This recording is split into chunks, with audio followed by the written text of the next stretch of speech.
It's time to do a little bit of a Vise showdown. Now, I've had this one for a little while. I've done a video on it, and I really like it. It's 150 bucks. It's a pattern maker's vise. It is not meant for gunsmithing specifically, but it is meant for holding chunks of wood and whatnot while you're working.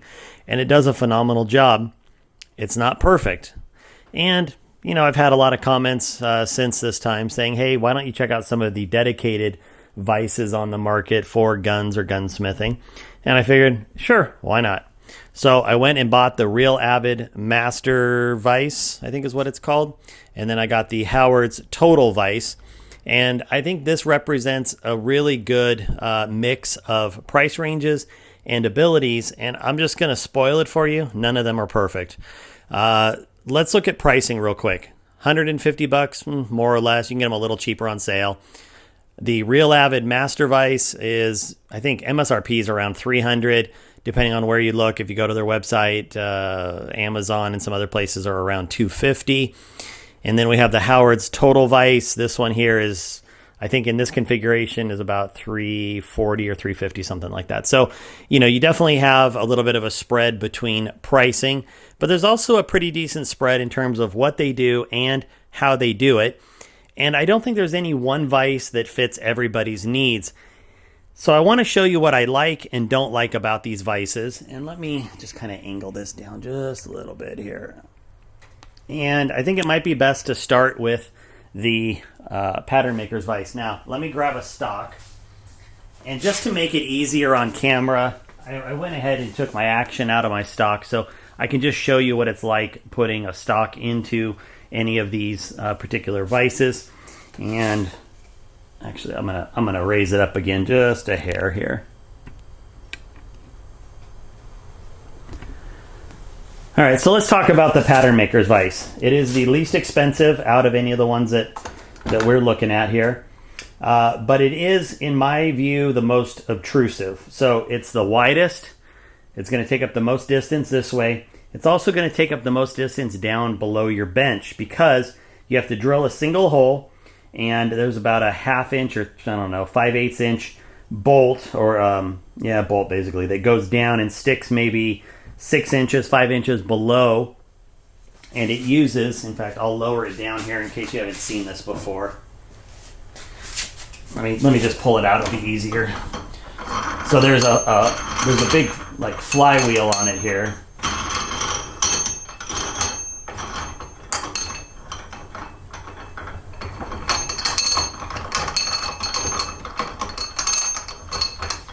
Now the upside is this is one of the easier ones to take off of a bench. So this is what you've got. You've got this giant threaded bolt sticking down through a hole in your bench. It sits on this little pedestal, and then underneath you have this washer and flywheel. Now this sticks down below, which if you mount this somewhere, and admittedly you can put it anywhere on a bench as long as you can reach underneath and adjust this, because this is the only way to rotate. Whoops. It is the only way to rotate this entire vise. Okay. So you have to be able to get under here. You have to be able to spin this thing underneath. And if you have tight spaces, or it's up against a wall, or it's up against the side of a bench where you don't have all the space, it may not be the best bet for you. You'll also notice that when it's loose, like when I need to rotate it, it's pretty loose. It's pretty loose. Now, you can tighten this up and then just back it off a little bit, but even just backed off, it's pretty loose until you get it tightened where you want. Now, if you go in the direction of tight, it's actually tightening up again, so I'd have to come back under and loosen it up. So again, it's a getting used to how it works kind of thing, but some people find it to be a bit of a pain. It also has these metal rails down here, which could get in the way of your stock. So if I'm ever working on this, I always put a towel. That way, if I'm trying to put my stock in here and it slips, it's going to fall and hit the rag and not bang itself on these metal rails. Now, if you're just using a stock that's pretty light, my gun weighs 22 pounds, it's going to put a dent if I drop it on these metal rails. So I always use a bit of a rag. I do like this little crank on it. And there's a couple different versions. One has like a wheel on the side with a handle. This is just a straight handle. They work about the same. You get a massive amount of travel here. This is, out of the three of them, going to have the widest ability to work. That is all the way out right there. So that's pretty good distance. In fact, I don't have a tape measure handy.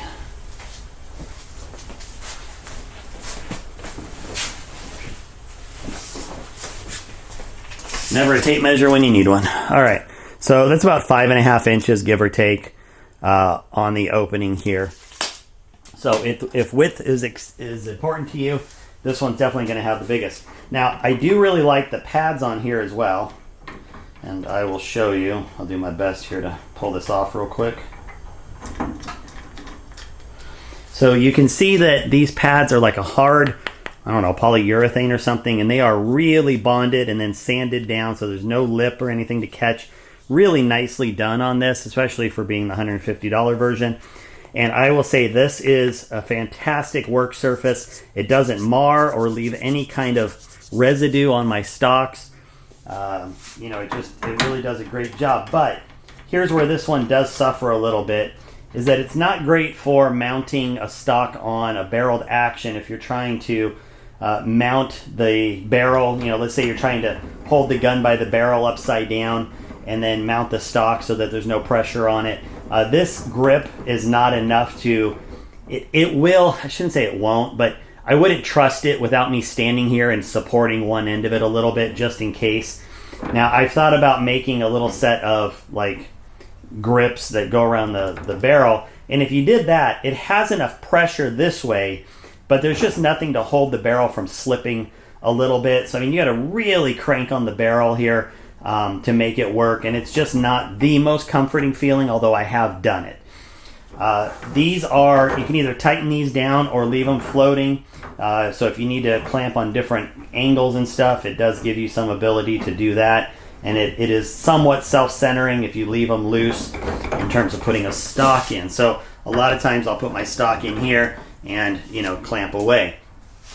Now, something I really like is that you can spin this in just about any direction, and no matter what direction you're in, you can tilt and still clamp down very quickly and easily. So it's a very fast, easy use, vise. But there's no gimmicks, right? There's no frills, there's no add-ons. What you see is what you get. I suppose if you're creative enough, there's 4 bolt holes here. You could probably make different jaws if you wanted to that would bolt in or something. But as it sits, this is what you're paying for. But it does a great job, and it does a great job for the price. So, I'm a big fan of it. I really do like it. All right, let's move over to the real Avid. And the real Avid, I'm going to have to kind of angle down a little bit, which is what I was trying to do earlier. All right, so the real Avid is a totally different design. Now, it works on a ball here. You can see there's a ball and then a shaft that holds this whole head assembly up here. And I will say Real Avid really tried to knock this one out of the park in terms of versatility, and I got to give them credit for that. Like I said, this runs between $250 and $300 depending on where you find it. I'll try to explain everything best I can. Now, as opposed to drilling a hole and sending this big bolt through and everything, this is an edge of table mount. Because of how everything hangs over and has to be tightened, you really can't cheat that. It's just not possible. There are 3 anchor holes, although I only have 1 anchored right now just for filming purposes. But if I was going to use this, I would make sure that I put all 3 in. They use a little square recess for a carriage bolt, which really helps lock it in and keep it nice and flush. And then what they have you do is you've got one right here. You've got this paddle, which locks the ball down. It clamps the top surface and the bottom surface and pressure fits that ball. But you can also, depending on what position it's in, there are certain positions where you can actually lock it.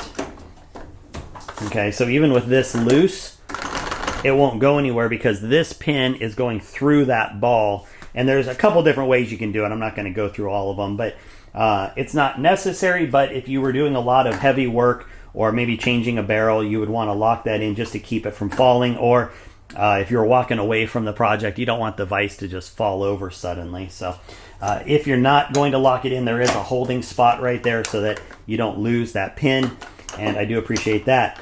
My biggest, like initially looking at this, my biggest thing I don't care for is all this grease. Now, you know, like I don't care about getting dirty, but I really don't want to get grease on me or a project or clothing or something unnecessarily. This isn't a machine shop. I'm not trying to get dirty.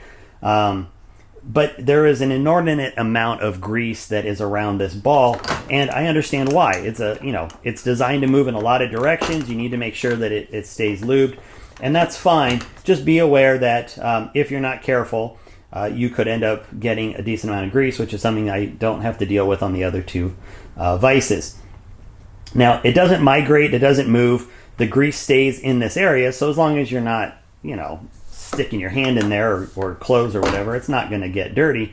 But potentially if you're trying to unlock this, you might slip and hit it and get some grease on your hand or something like that. So it's just one of those things to keep in mind. Now, you can put this in just about any position and then lock it down. You can change how tight this is by kind of tightening it up and then locking it in. And I will tell you, it holds. They do rate this. These two don't really have like a rating on them, but they do rate this for up to 100 foot-pounds of torque. I have tested it, and I'll show you kind of how I mount my barrel vise in here for the time being on all three of these. But I have tested this. I have cranked it to 100 foot-pounds on a piece of wood and a bolt, and no problems. Now, you do feel a little bit of flex. You are dealing with a ball and shaft right here. And, anytime you pull on a ball and shaft, you're going to get some flex, especially this size. And if you're putting 100 foot-pounds of torque on it, but it was never anything that was to the detriment of the job I was trying to do. I completely changed out a barrel without a problem. I put 70, my barrels are put on with 70 foot-pounds. I had absolutely no problem whatsoever doing that. Now let's work our way up. This has a standard vise handle on it. It can operate it with one hand, no problem, while you're holding a project. And what they do with their jaws is you have kind of a couple ways that you can use this vise. I'll show you these in a second, but they have just a standard set of metal jaws that are bolted in, and you could remove these jaws and replace them with something else if you wanted to. You can see here it's just two Allen heads on both sides.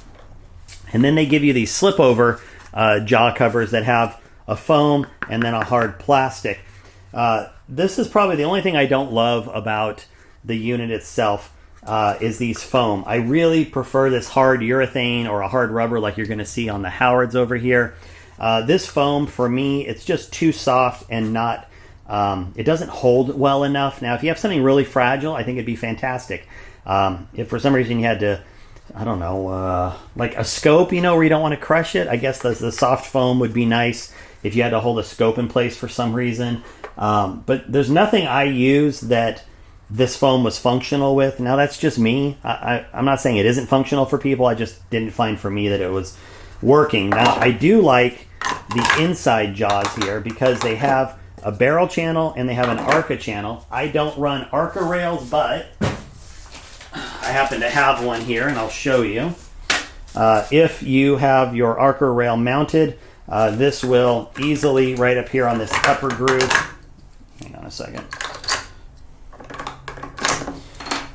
So this upper groove right here allows you, if you have your gun mounted on an ARCA, you can easily throw your gun in, and right there you've got it mounted. It's flush, so even if your gun's wider than the ARCA rail, which it would be most likely, you are not going to have a problem with it hitting because it sits just above flush on these jaws. So you could easily mount a gun up with the ARCA rail on there, and it would be very, very stable. Once you lock it down, it's not going to go anywhere. And I think that's pretty cool, especially for like the PRS guys and NRL and stuff like that, where you've got a lot more ARCA rail type setups. I think that was really smart of them to do. They also have a vertical groove and a couple smaller vertical grooves.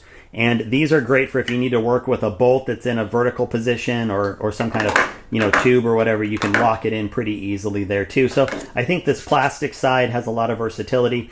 It's the side that I was using the most when I was trying to like clean my gun on these or something like that. It's not as soft as the polyurethane or the hard rubber, but I found that for my purposes, it just worked a lot better than this foam. And the foam, you know, for better or worse, is on here with like double stick tape. I've had this for maybe 3 weeks, and I'm pretty hard on this stuff when I'm testing it. But you can see this double stick tape is coming off. So realistically, if I was keeping this one, for instance, I would probably go out, I'd buy myself a couple pieces of polyurethane or whatever this stuff is, this hard plastic rubber, and I would get a really good adhesive, and I would just glue my own set of strips onto this, because I think that would make this a near perfect setup for 99% of what anybody would need to do.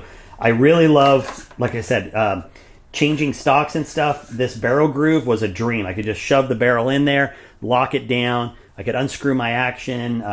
I actually replaced a trigger while using this, and I really liked it. And that sort of brings up the little hidden feature that they have, which is this. Now, it's kind of hard to show on camera, but if you have your gun mounted and you're mounting a scope, for instance, you can adjust the cant just a little bit, about 6 degrees both directions, left and right, by simply rotating this. So you're not going to have to sit there and loosen your vise and turn your scope, turn your stock or anything to try to get it level. You can get it there pretty level, and then just twist until you've got your scope level where you want it, and then mount your scope or whatever you're going to do. So I think that's a pretty nifty little feature there. I don't really own any ARs. In fact, I don't own any ARs. But if you own any kind of AR-15, AR-10 platform, there are a couple really cool features about the real Avid. I don't have it, but they do make like a barrel block that goes in here, or you could kind of make your own setup. And that is because they've got these through holes right here. So there's right here, it's all the way through, and then these are just countersunk a little bit. And that's designed so that you can take these pins and put 2 of them across, and then put some kind of a device in here. Like I said, they make a barrel block and a couple other things that you can actually lock in with these pins. And then when you close this down, it's going to cover those pins just enough so that you so you can get to right about there. Right about there, you can go all the way to there, and it locks those pins in so that they can't be lifted up or bent or anything. And I think, again, they must have started with this platform and then said, okay, what are the number of things that we can add to this to add versatility? And I really like that. I love that this has the metal jaws on it. So I'll give you an example, even though I'm going to come back and show you, but I happen to use, so this is, I know it looks crazy because it's on a big bar, but this is my barrel vise that I use when I'm mobile, if I'm at a range or something. But having those metal jaws really lets me just anchor this thing down. I can tighten down my barrel, lock this down, and then I can change my barrel very, very easily on this. So having those metal jaws, it gives you some confidence that you can really, kind of yerk down on it without damaging, rubber or plastic. But know that you're going to be really holding what you need to, because there are times where having a metal vise is nice, and not everybody owns. Like, I've got one out in my barn, and I hate having to go out there sometimes. And having this would be really great. There's times where I'm doing something that isn't necessarily on my gun. Maybe I'm trying to do something with bolts or something else that I really want to hold really, really strong, but I don't necessarily want to use, the rubber or the plastic. So again, I think it's really smart what they did, and the fact that they made it so you can replace these and get different inserts, or you can make something. Again, it adds a ton of versatility. As far as how wide this will open, it's not huge, but I think it's more than enough for most people. So that's maximum opening, which is going to be right at about 4 inches, just a hair over 4 inches. You can probably get a 4-inch stock in here, but keep in mind, once you go to these jaws, you now are down to about 3.5 inches. So you do have to keep that in mind. So if you have a really big bench rest stock or something like that, you're definitely going to be more in the action area of the gun to hold it, and you wouldn't necessarily be at the front end of it to hold it. But that's kind of a minor case. I don't think most people are going to have that set up. I think 3.5 inches is way more than enough for what most people are going to want to do. And I had no problem getting a 2x4 in here. My barrel vise also mounts on a 2x4 that I clamped in here and tested with, and it was fine. So no issues there. So that is the real Avid. And again, I think they really did a nice job kind of trying to plan for every scenario. It was a little tight when I got it. You know, it gets, you know, you've got two guide rods back here. I think they had to break in just a little bit. It's a little better now. It was pretty tight when I first got it compared to something like this. And it does use the smallest, or I should say a much smaller lead screw in there compared to what's in this vise over here. But I still have every confidence in how tight it's going. And you really can get on this thing and tighten it down what you need to do. So one last thing I will tell you is down here, and it's kind of hard to see, but down here there's a groove, and then at the top there's a groove. And you can see there that it just provides you a nice stop and a nice stop this way so that you can rest it in and then lock it, and then you're good at a given angle without having to worry about it falling. And because, and I'm going to kind of angle this down real quick, because of how this thing angles down, you could very easily, if you wanted to, you know, if I needed to work on a stock or something in a vertical position, I could easily come in here, I could clamp this down, and now I can work in a vertical position on my stock or my action or whatever it is. So it gives you angles that are not available on the pattern maker's vise, and I think that's really important to look at. So that's sort of my pros and cons that I've found with using this one so far. Now let me get back up to Howard's vise.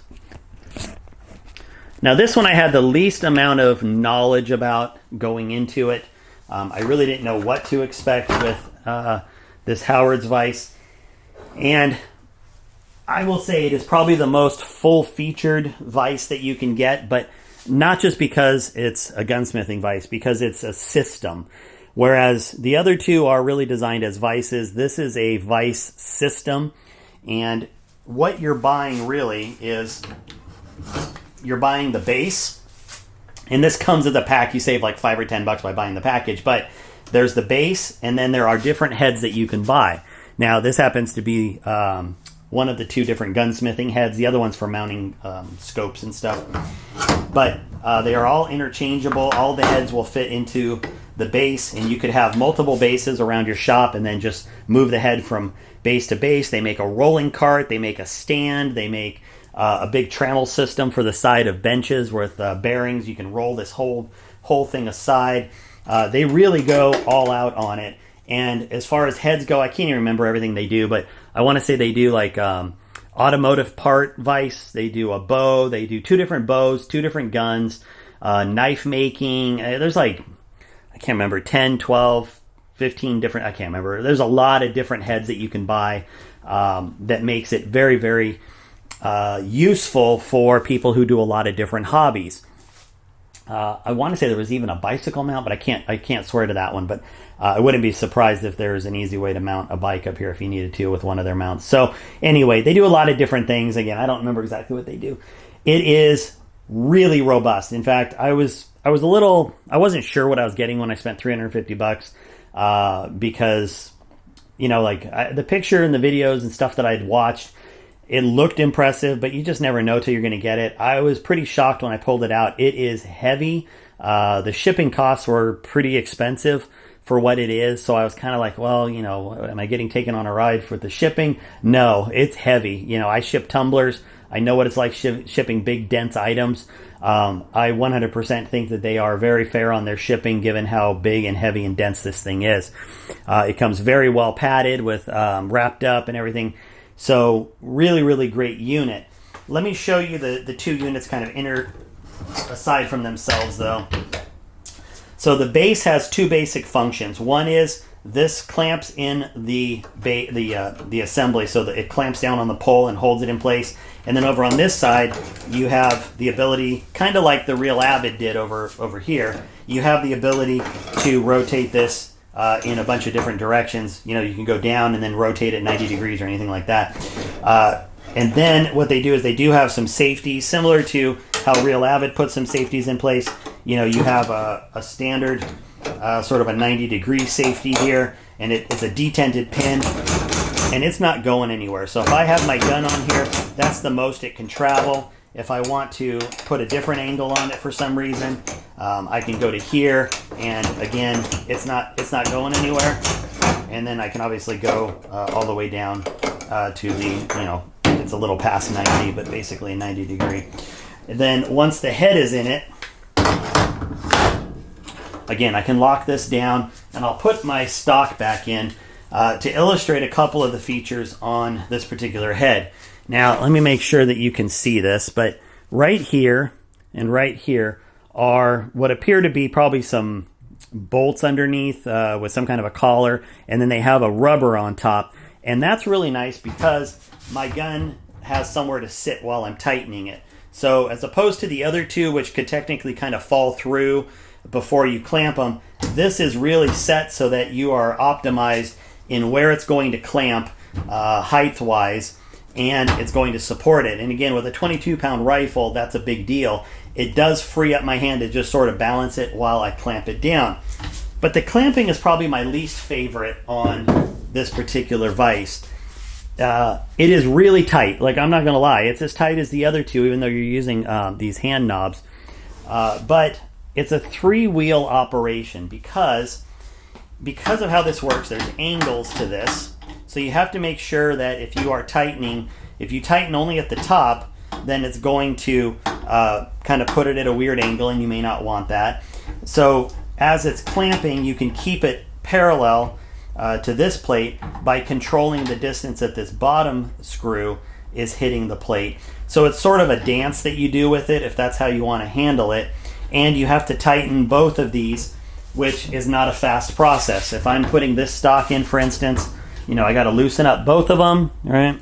And then I got to come in here and clamp and clamp and clamp and clamp, and now it's good to go, and it does, whatever I need. Again, I can come in here, I can loosen this up. This will take it backwards, or I can come down to a 90 degree, position over here. So it gives you a lot of flexibility, but at the risk of sounding lazy, I really don't love having two screws to tighten it down. That being said, it really cranks down on this, and that's fine. It just takes a little getting used to compared to a single, spin on a traditional type vise.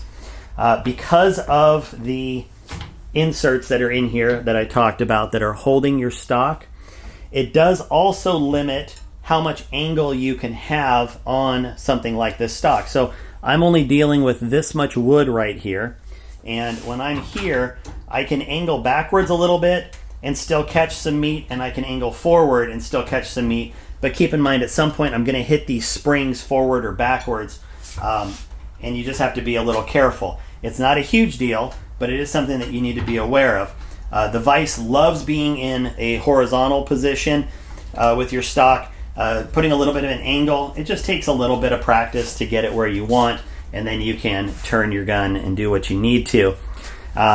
Traditionally, I've clamped a little further forward, kind of right up in this area on my stock.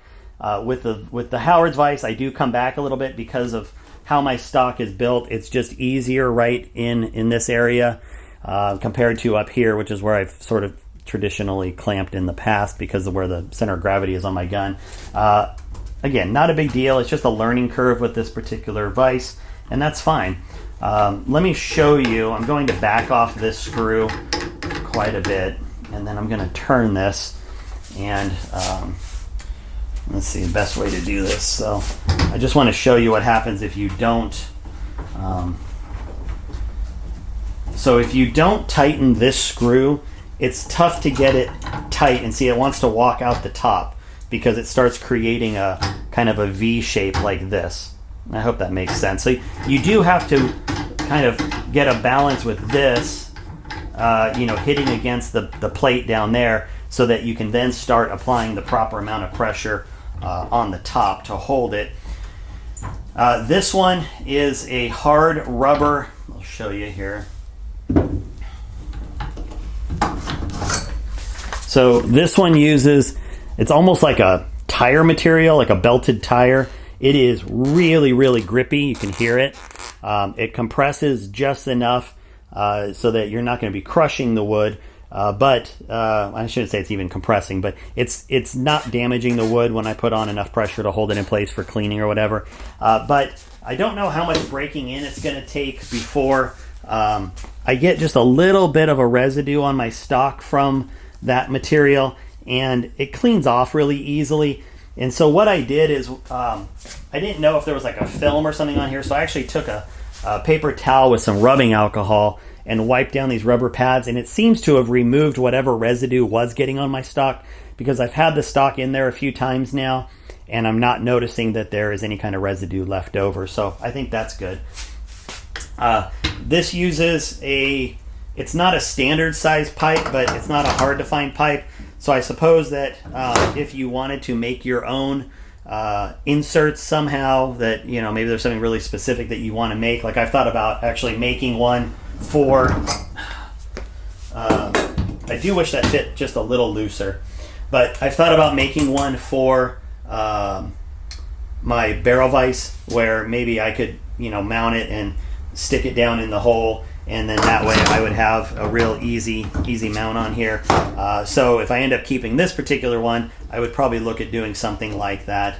But as it stands, this is grippy enough that I can put my barrel in, clamp it down, and it will sit out here just fine for me to do any stock work on, in terms of taking a stock on or off, or, you know, removing a trigger. I didn't have any problems with it slipping. Like I said, this stuff is really, really grippy. So I really do like that. It does turn just fine. I thought maybe it would spin just a little looser, and maybe it'll just take a little time to break in. But it does clamp down like nobody's business. And I mean, when it's down, I can't move it. I suppose if I had, you know, like a longer bar on it or something, obviously I'd be able to scratch it through. But I'm just going to tell you, it's not going anywhere. So I think it's a very, very well designed system. You can also mount this just about anywhere because it's a flat bottom base. You could mount it in the middle of a bench if you wanted to. You could mount it to the side of a bench. If I had more meat here on the side, you could actually mount it there. You know, even if I wanted to, I could take a board, screw it into this, and then mount this to the side of it, and it would probably be just fine. It's got 4 mounting holes.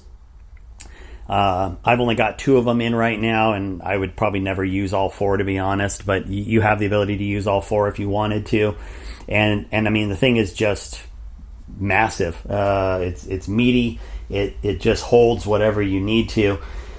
Just does it in a different way. But I do like the fact that if you are into multiple sports or hobbies or stuff, that this does give you a lot to work with. So I think that's really great. And like I said, I do like that, you know, maybe you do gunsmithing and it's a side business or your main business, or you do knife making or something like that.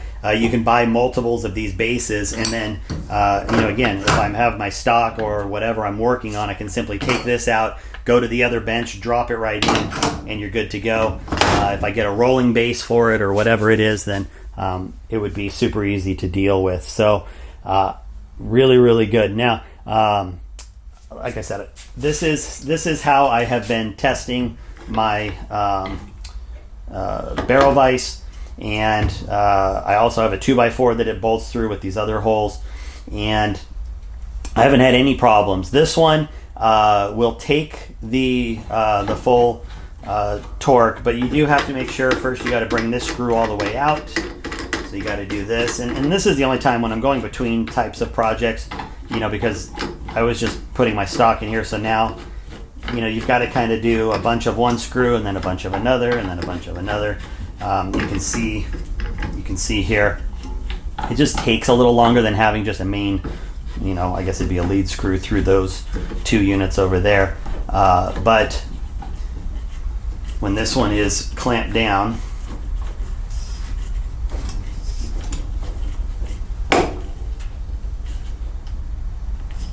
it isn't going anywhere. Okay, so I mean, you can lean on it. I have no doubt it would handle the 70 pounds that I need. And like I said, I've tried it. I haven't had problems with it. If I was really yerking on it, I can't imagine I'd have problems with anything more than 70. I honestly didn't test it beyond just my barrel on this one. But it does, you know, it does hold. So that's my actual table moving under the pressure of this. And I don't have this anchored down. So, I mean, I guess if I'm really leaning on it, it might be coming out just a little bit, but I'm putting my whole, 200 pounds of weight out on the edge, and it's just barely moving. So I can't imagine a problem. But like I said, that's not really how I would use this vise. If I was using this vise, I would probably, either talk to them, because I don't think I saw an option for barrel vices, but I'd either talk to them, or I would just go figure out how to get the same size pipe and make something that holds my barrel vise on it, because then it would be rock solid. It wouldn't be going anywhere because it'd be perpendicular to the pressure. Now, if we compare that to, let's say, my pattern maker vise, whoops, sorry about that. If I come over here and put my pattern maker vise in, and I haven't done this with this particular one. I've done it with a wood block, but if I clamp down on this, it comes out a little easier. So that's where that polyurethane, it can be done. I had better luck when I had a 2x4 in here where there was more gripping surface. But when it came to changing, like with this or with my 2x4, when it came to changing barrels, the real Avid probably did the best job, to be honest. But that's nothing against the other two, but I just haven't had each one set up for its own way of doing it. So if I was going to use this one, I would probably mount it to a 2x4 so that I had all the pressure here to mount in. If I was really getting serious about doing a lot of barrels, I might even just make something that bolts in, but that would be a lot of work. But it wouldn't be horrible to do it, but not my first choice to change barrels on this, to be honest. It's not my first choice. With the real Avid or with the Howards, I would 100% feel confident changing barrels on either one of them, changing stocks on either one of them, and doing any of the gunsmithing or cleaning that I need to. So anyway, different ways of doing things. Each one's going to fit somebody's different needs. And I think they all do it in a way that really helps you kind of figure out, well, that really fits my needs, or it doesn't fit my needs. And there you go. If you have any questions, you always know you can hit me up below. And I guess we'll find out in a couple weeks which one's still on the bench, because I'll be honest, I don't know. I have things that I really like about all of them, and I have things that I'm not thrilled about with each of them.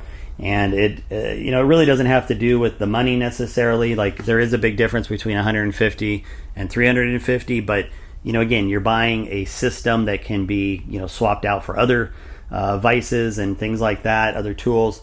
This one, you're kind of in the middle. You are kind of set with their tools, but you could find a way to modify it. And this one, you're really buying a woodworker's vise that does a good job, but not a great job at 100% of everything. But I do think it covers most of what the average guy who does a little bit here or there or needs to clean is going to do. So I hope this helps you out in deciding what to do for a vise for your bench. That being said, I'm not sure any of these replace a giant metal vise that you're going to beat on with a maul. That is not what these are designed for, so please don't take it for that. These are gunsmithing vices. They are meant for, let's call it slightly more finesse work. These are not beat on them types of vices, so please understand that. Anyway, appreciate it as always. Hope you guys have a good one. We will talk soon.